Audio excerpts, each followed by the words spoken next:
నా వీడియోలు ఫాలో అయ్యే వాళ్ళకి ఇంతకుముందు అనేక సార్లు నేను ప్రస్తావించాను. ఓ పక్కన టమోటాలేమో అక్కడ ₹4 ₹5 అంటారు, ఇక్కడ చూస్తే ₹20 పలుకుతుంది. అక్కడేమో ఉల్లిపాయలేమో ₹10 కూడా రైతు గిట్టుబాటు కావట్లేదు అంటారు, ఇక్కడేమో ₹50 చెప్తారు. ఇట్లా ఉండేదానికి సమస్యకు ఒకటే పరిష్కారం, ప్రభుత్వాలు వాహనాలు కొన్ని ట్రాక్టర్లు లారీలు లాంటివి పట్టుకొచ్చుకుని ఆ సరుకులు తీసుకొచ్చి ఎక్కడైతే ఎక్కువ రేటు అమ్ముతున్నారో అక్కడికి తీసుకొచ్చి అక్కడ అవసరమైతే ఇళ్ళ ఏరియాల్లో అమ్మించడం కరెక్టు.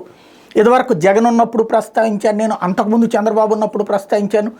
అప్పట్లో చిట్ట చివరిలో సంచార రైతు కేంద్రాలను ఏర్పాటు చేశారు, రైతు బజార్లని, అది పక్కన పెట్టేశారు. ఆ తర్వాత జగన్ వచ్చాక ఈ ఇంటి దగ్గరికి రేషన్ ఇస్తున్నప్పుడు ఆ వాహనాలని చివరిలో 10 రోజుల పాటు రేషన్ ఇచ్చాక ఆ తర్వాత ఇవి పెట్టచ్చు కదా అన్నటువంటి పాయింట్ నేను అనేక సార్లు ప్రస్తావించా.